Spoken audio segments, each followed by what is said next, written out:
Oh, hey everyone. Ciao. How are you? Good. Good. That's wonderful. Good. All right, let's see. Oh, okay, it started. So let's start with Noah. Season 5 puts Will right where it all began. What was it like for you to reconnect to who you and Will used to be at the start of season 1? It's so exciting. It's great to finally be back in the action, coming off of season 4 where we were all split up and put in different places. Will was away from the Upside Down, so you don't really get to explore much of his connection.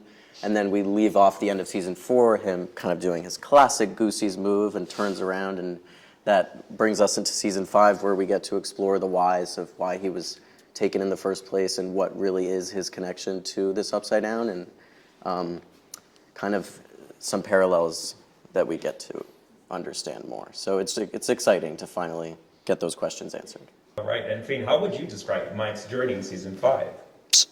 I think extra motivated to sort of, I don't know, I think maybe resume sort of his more like campaigner planning, the planning kind of part of his personality is back.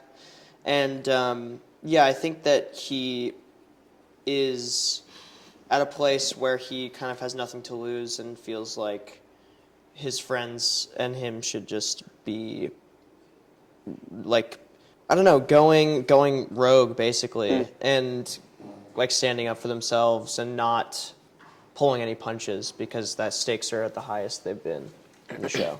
All right, Caleb, how is Lucas faring at the start of season 5 with Max still gone? Yeah, we leave Lucas in season 4 in the hospital with his sister after the traumatic experience, and going into season 5, I know he has this mindset of regret and vengeance for the situation that happened. And you know, it's I feel like I can speak for just everyone now, knowing who the common denominator is. Everyone has their own goal of how we're gonna take this oppressor down, and I know Lucas is kind of like, you know, this person that he loves so much is right there, but there's no communication, and it's like he's grasping for something, but. And then at the same time, he's like blaming Vecna, but then also blaming himself because he feels like he could have prevented this moment. I feel like that's anybody. Everyone has that regret as a human for any experience or decisions they've made.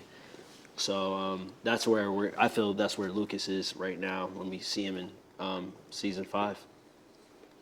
And finally, Gaten, where do we find Dustin at the beginning of this season? He's in a bit of his little emo era. He's a little grumpier than usual, for sure. I don't know. We kick off with it kind of being a different, with everybody around him receiving a bit of a different energy than what they're used to, which is a struggle for his loved ones, for sure. He's kind of unhealthfully dealing with grief. I wouldn't say coping with grief, because I don't really know if what he's doing could be even considered a coping mechanism, because he's not treating himself or the people around him in a healthy way, dealing with it. It's really fun to jump into. It's definitely different from what I've been used to doing, so that was a little scary going in. Yeah, so it was a real pleasure to kind of jump into a new challenge, and I had a real blast. And I don't want to go into too many details because I think that's going to be more fun for people to unpack and discover as the seasons go on. But I think what's really interesting is it feels like the start of the season, like you were saying, everybody has this common denominator, this common goal, which is defeating Vecna. And it feels like everybody has an individual person. It's a group effort of feeling so horrified and horrifically angry at Vecna, but everybody seems to have an individual drive there. And after Dustin's loss he faced last year, it feels like there's a new personal vendetta there that drives him not just in the group and for the greater good, but for revenge himself. Yeah, great answer. Absolutely. Now, very few stories have managed to shape our cultural landscape the way that Stranger Things has. What do you think is the secret of this story? What makes it so universal? I think that there is a specific layer to the show that isn't talked about. If I can remember what I was saying before. Go for it. I think how people can relate to the show is that these characters are going through this thing that is relatable to life, but is put into this fantastical like experience through like film.